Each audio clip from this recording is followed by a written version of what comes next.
Glória a Deus. Eu cumprimento a igreja com a paz do Senhor. Motivo de alegria de estarmos mais uma vez aqui, louvando a Deus, engrandecendo o nome santo do Senhor. Capítulo 4 de São Marcos, versículo 35 até o 41. E naquele dia, sendo já tarde, disse-lhes: passemos para outra banda. E eles, deixando a multidão, o levaram consigo, assim como estava no barco. E havia também com ele outros barquinhos. E levantou-se grande temporal de vento, e subiam as ondas por cima do barco, de maneira que já se enchia. E ele estava na popa, dormindo sobre uma almofada. E despertaram-no, dizendo: Mestre, não se te dá que pereçamos? E ele, despertando, repreendeu o vento e disse ao mar: cala-te, emudece, ou aquieta-te. E o vento se aquietou, e houve grande bonança. E disse-lhes: por que sois tão tímidos? Ainda não tendes fé? E sentiram um grande temor, e diziam uns aos outros: mas quem é este que até o vento e o mar lhe obedecem? Amém? Os irmãos podem tomar assento. Louvado seja Deus. Meus irmãos, nesta passagem aqui que eu estava meditando alguns dias atrás, como a irmã mesmo disse agora há pouco, Jesus passou para o outro lado do mar da Galileia. Mas eu quero voltar só um pouquinho ali para o capítulo 2 deste mesmo livro, que Jesus ali estava em Cafarnaum, em casa, e a multidão, as pessoas que ali moravam, ficaram sabendo que Jesus estava em casa, porque ali era o quartel-general de Jesus. Jesus sempre ficou ali naquele lugar, porque ali é um lugar bem estratégico, para que Jesus pudesse estar ali, porque ali tinha vários acessos a várias localidades, porque estava à beira do mar ali, e eu tive o privilégio, a oportunidade de estar exatamente nessa cidade. A beira do mar da Galileia fica exatamente encostado, bem pertinho, menos de 500 metros você já está dentro, você está ali no mar da Galileia, e Jesus estava ali. E a multidão, as pessoas daquela cidade, sabendo que Jesus estava ali, foram até a casa de Jesus, E ali todo mundo conhece a passagem, Os 4 amigos pegaram o paralítico que estava naquela cama, que estava ali, que não andava, e subiram até o telhado, desceram, Mas o que eu quero pegar um pouco neste ponto dessa passagem, meus irmãos, é a multidão que cercava Jesus. Aonde Jesus estava, a multidão estava atrás. Aonde Jesus estava, tinha várias pessoas com ele. A multidão o cercava. Aonde ele fosse, tinha gente do lado dele, atrás dele. Tinha gente descendo, literalmente, pelos telhados, E Jesus, no outro dia, ele levanta-se e vai para o mar da Galileia. Ali ele entra no barquinho, entra no seu barco e começa a anunciar a palavra de Deus. Como a irmã mesmo disse ali, ele começou a ensinar a palavra de Deus em forma de parábola. Começou a ensinar ali desde de manhã e foi passando-se o dia, e a multidão ajuntando-se em frente ao barco, em terra firme, alguns no barquinho e Jesus no barco também ensinando, E Jesus passando o dia inteiro ali ensinando. Chega determinado momento, Jesus fala com os seus discípulos: passemos para o outro lado do mar da Galileia. Atravessando para o mar da Galileia ali, meus irmãos,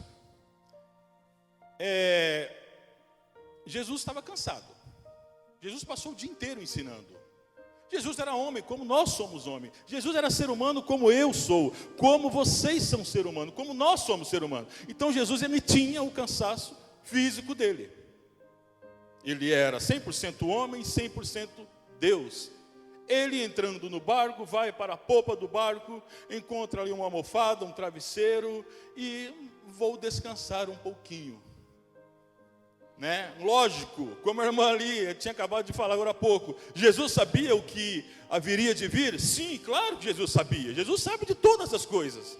Ele é que está no controle de todas as coisas. Mas acredito eu que ali também os discípulos achavam que também estavam no controle daquela situação. Porque os discípulos, meus irmãos, eles eram daquela região. Eles eram, a maioria, tudo pescadores. Era a profissão deles viver dentro de um barco em um mar. Então eles estavam acostumados a viver naquela situação. Vamos atravessar para o outro lado? O Mar da Galileia tem por volta de 9 quilômetros, mais ou menos, de largura, 21 de comprimento, cercada por montanhas ali, por morros, por montes, Mas eles estavam acostumados. Pedro era um exímio pescador. Apesar de às vezes ele não pescar nada, e só conseguir alguma coisa quando Jesus ordenava, mas ele tinha o controle. Somente Judas, que não era daquela região, o Judas que era da Judéia, mas o resto estavam todos ali no seu habitat natural. E veio aquela tempestade que se levantou de uma hora para outra, se levantou, porque a tempestade é assim, tudo tá tudo correndo bem, está tudo tranquilo, tudo está, aquela maré bem suave, de repente se levanta aquela tromba d'água. Quantas vezes na vida nós passamos por isso? Quantas vezes nós estamos numa situação em que está tudo indo de vento em popa, de repente tudo se transforma, dá aquela reviravolta. E assim foi com eles. Mas acredito eu conjecturando comigo mesmo, acho que Pedro deve ter olhado para o barco, visto Jesus dormindo, olhado com os outros discípulos e talvez eles tenham conversado entre eles. Vamos deixar o mestre dormir. O mestre me ensinou o dia inteiro. O mestre está cansado. Se ele deitou e adormeceu, é porque de fato ele está cansado. Então vamos deixar o mestre descansar, porque nós estamos no nosso habitat natural. Nós temos o controle da situação, porque aqui nós crescemos, aqui nós vivemos, então nós temos o controle está tudo tranquilo para a gente. Então eu acho que ele deve ter falado ali para André, vamos deixar o mestre dormir ali, porque essa situação aqui para a gente é tranquila, é só pegar o barco daqui, atravessar para o outro lado, nós já estamos na metade do caminho. Quantas vezes nós já pegamos uma tempestade aqui neste mar, e pescamos e voltamos para a nossa casa, nós conseguimos. Então nós estamos no controle. Deixa o mestre dormir, deixa o mestre descansar. E ali nós vemos na passagem ali, que ali o mar foi se embravecendo, o barco já começou a encher-se de água. O barco começou a encher-se de água, e aí eles dizem, no versículo 38, mestre, eles despertam Jesus, mestre, não se te dá que pereçamos? E ele despertando, repreendeu o vento e disse ao mar, cala-te, emudece, e o vento se aquietou. Ali eles perceberam que eles não tinham o controle da situação. Por mais que nós estejamos acostumados a passar por adversidades, por mais que nós estejamos acostumados a enfrentar situações ruins, nós estamos no controle? Depende. Nós estamos no controle até o momento que Deus permite. Mas tem coisa que Deus se levanta e mostra que é Ele que está no controle. E aquela situação, por que eu voltei no começo, voltei lá no capítulo 2, e falei, quando Jesus estava lá em casa, em Cafarnaum, a multidão foi até Ele. E no outro dia, a multidão foi até Ele novamente. Jesus poderia ter ficado ali, em frente à multidão, trazendo a palavra, ensinando. Porque hoje nós temos visto muito isso, pessoas, pseudos pregadores, cantores, que só vão a determinados lugares se tiver uma grande plateia, se tiver uma multidão para assistir eles, para aplaudir eles. E Jesus poderia ter ficado ali naquela situação também. Mas não, Jesus em determinado momento ele pega, passemos para o outro lado. A primeira coisa que eu quero pegar aqui três lições que eu vejo aqui nessa passagem aqui, meus irmãos. A confiança que nós temos que ter em Jesus.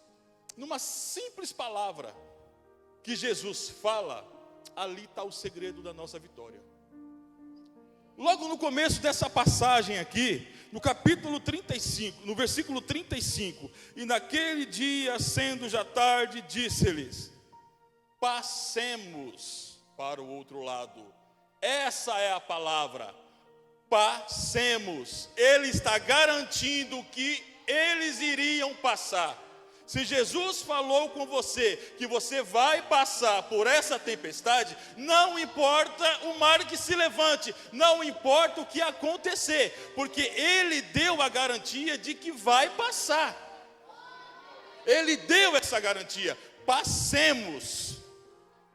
Passemos, temos que ter confiança. Então Jesus já deu a garantia para os discípulos. Amém, meus irmãos? A outra coisa que eu vejo aqui, outra lição que eu aprendo nessa passagem também, a presença de Jesus. Primeiro nós temos a palavra que Jesus dá a garantia, passemos para o outro lado. Jesus não falou, eu vou passar, vocês vão comigo e eu vou chegar até lá. Não, Jesus falou que Ele iria chegar e que os discípulos também iriam chegar. Então, meus irmãos, os discípulos, eles tinham que ter a confiança da palavra que Jesus liberou para eles, e uma coisa muito importante, a presença de Jesus naquele barco. Quando Jesus está presente na nossa vida, quando Jesus está presente no barco, não adianta, o barco não afunda, porque é Ele que está presente. E aonde Jesus está, existe a paz. Meus irmãos, olha a situação que eles estavam enfrentando. Eles estavam numa tempestade, o barco estava a pique, estava quase afundando. E Jesus estava dormindo. Jesus estava dormindo. Meus irmãos, quem está com Jesus tem a garantia da paz. A paz que Jesus nos dá não é a falta, não é a ausência de luta. Essa paz aqui não é a ausência de tempestade. Quantas vezes nós temos enfrentado tantas lutas? Olha a situação que nós passamos nesses últimos 2 anos, meus irmãos. A situação mundial. Eu creio que todo mundo aqui tem uma história em particular para contar desses últimos anos que nós vivemos. Mesmo que não esteja ali envolvida com essa situação da pandemia, mas quem aqui não está passando por algum momento difícil? Todos nós temos o nosso momento difícil. Eu tenho o meu momento difícil. Só Deus sabe a situação que eu estou passando. Só Deus sabe aquilo que eu estou enfrentando. Toda vez que eu deito, eu estou me deitando sempre com aquele versículo do salmista Davi, no Salmo de número 3, versículo 5. Deitei-me e acordei-me, porque o Senhor me sustentou. Porque Deus sabe de todas as vezes que eu deito ali na minha cama. Deus sabe, tem coisas que até eu retenho de contar para minha esposa. Mas quem me guarda é Deus. Quem me guarda é Deus. Eu peço todos os dias para Deus, Deus, não me deixa, Senhor, passar por uma situação, Pai amado, na qual eu tenha que deixar minha família, Pai. Senhor, só Deus sabe, irmãs, a situação que eu tenho enfrentado tantas dores no meu peito, que a qualquer momento eu tenho a sensação de que eu vou ter um infarto. Eu tenho enfrentado isso todos os dias da minha vida, meus irmãos, de uns meses para cá. De uns 3, 4 meses para cá, todos os dias, eu tenho enfrentado isso. Eu deito e ali eu fico conversando com Deus. Senhor, deixa eu passar essa noite, Pai. Deixa eu me levantar de novo, Senhor. Deus sabe que eu estou enfrentando, mas Ele tem me sustentado. Essa tempestade, eu tenho passado em paz. Sabe, porque assim, é Ele que tem me sustentado, é Ele que tem me garantido.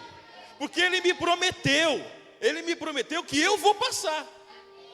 É como está aqui no versículo 35, passemos para o outro lado. Ele falou que eu vou passar por essa tempestade. E eu tenho a certeza, porque se Ele falou, está garantido, a vitória é minha. A vitória é da minha família, a vitória é nossa. Amém, meus irmãos? E tudo isso que Jesus fez, por que eu voltei lá na multidão, aquela situação toda? Jesus fez tudo isso, Ele enfrentou essa adversidade no mar, as armadilhas do diabo, porque essa tempestade não foi uma tempestade comum, porque Jesus, Ele, em algumas outras situações, na tempestade, Ele dava uma ordem para o mar se acalmar. Aqui não, aqui Jesus repreendeu. Essa é o que Ele fala. Ele, despertando, repreendeu o vento. Em algumas outras passagens, em outras situações, Ele dá uma ordem para o mar se acalmar. Aqui Ele repreende. Porque o inimigo sabia o que Jesus ia fazer do outro lado. Jesus sabia, porque o inimigo, ele tinha uma alma que estava presa.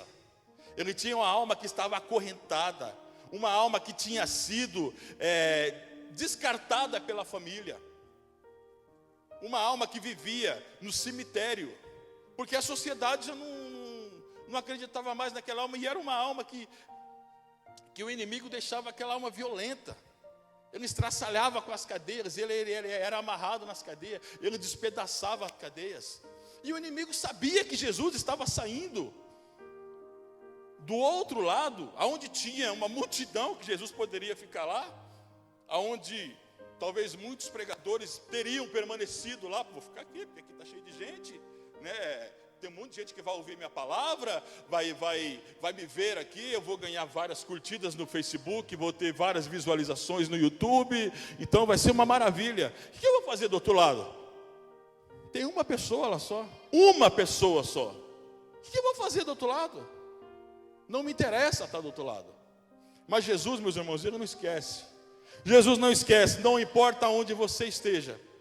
Não importa onde você esteja. Você pode estar em qualquer lugar. Você pode estar num prostíbulo, você pode estar numa boca de fumo, pode estar em qualquer lugar.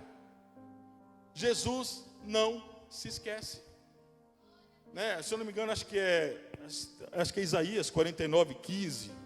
Porventura pode uma mulher esquecer-se tanto de seu filho que cria, que não se compadeça dele, do filho do seu ventre? Mas ainda que esta se esquecesse dele, contudo, entretanto, porém, eu não me esquecerei. Jesus não se esquece de você, meu irmão.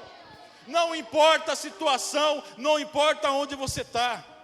Quantas vezes nós nos sentimos sozinhos, quantas vezes nós achamos que ninguém nos vê, ninguém nos percebe. Quantas vezes aqui, até dentro da igreja mesmo, meus irmãos, às vezes nós vemos a igreja lotada, 400 pessoas, 500 pessoas, e às vezes nós passamos por meio de 1, de 2, de 3, de 4, 5, vai indo, quando você percebe, você passou por meio de todo mundo, e ninguém te deu a paz do Senhor. Ninguém te cumprimentou. Você acha, Senhor, o que está acontecendo? Ninguém me vê. Estou invisível. O que está acontecendo? Jesus te viu, meu irmão. Jesus te viu, minha irmã.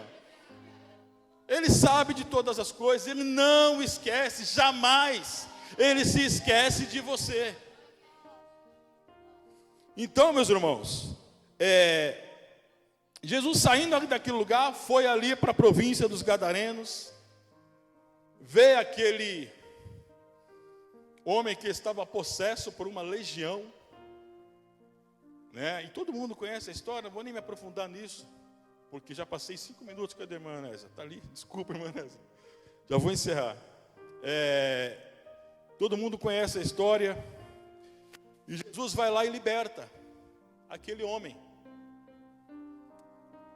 E Jesus foi lá somente para isso. Jesus não foi fazer outra coisa. Você der uma lida no capítulo 5, logo no comecinho, você vai ver que Jesus foi lá, atravessou o mar da Galileia, enfrentou esta situação, libertou aquele homem e voltou para o lugar aonde ele estava. Ele só foi lá para libertar aquele homem, para deixar, e também já aproveitou e deixou uma semente plantada ali, né? Porque aquele homem quis atravessar para o outro lado com Jesus. Ele quis, não, Jesus, me leva contigo, deixa eu entrar no barco e ir contigo. Não, você não vai comigo. Você não vai comigo. Volta lá para Decápolis e anuncia a palavra do Senhor. Decápolis significa... Jesus foi até a província dos Gadarenos. Era uma província, Decápolis significa 10 cidades. Ele voltou e anunciou a palavra do Senhor para aquelas 10 cidades ali. Jesus plantou a semente ali. Almas foram salvas. Porque nós temos visto na palavra de Deus que depois pessoas daquela região de Decápolis seguiam Jesus.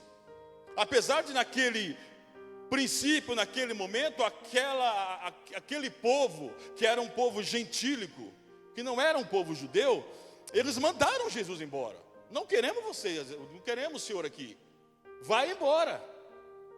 A princípio eles não quiseram que Jesus estivesse ali. Mas a semente foi plantada. Uma alma foi liberta. Jesus não se esqueceu daquela alma. Uma alma foi liberta. A semente foi plantada.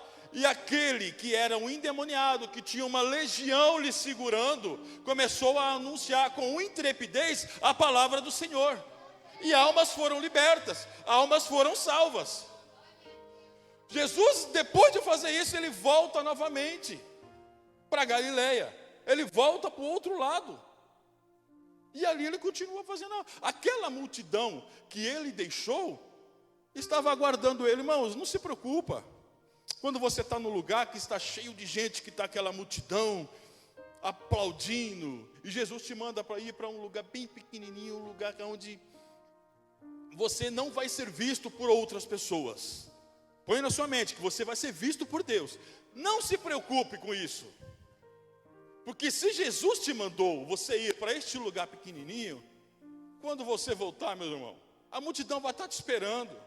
A multidão vai estar ansiando, vai estar ali desejoso de ouvir a palavra de Deus. E Jesus voltou e a multidão estava aguardando ele.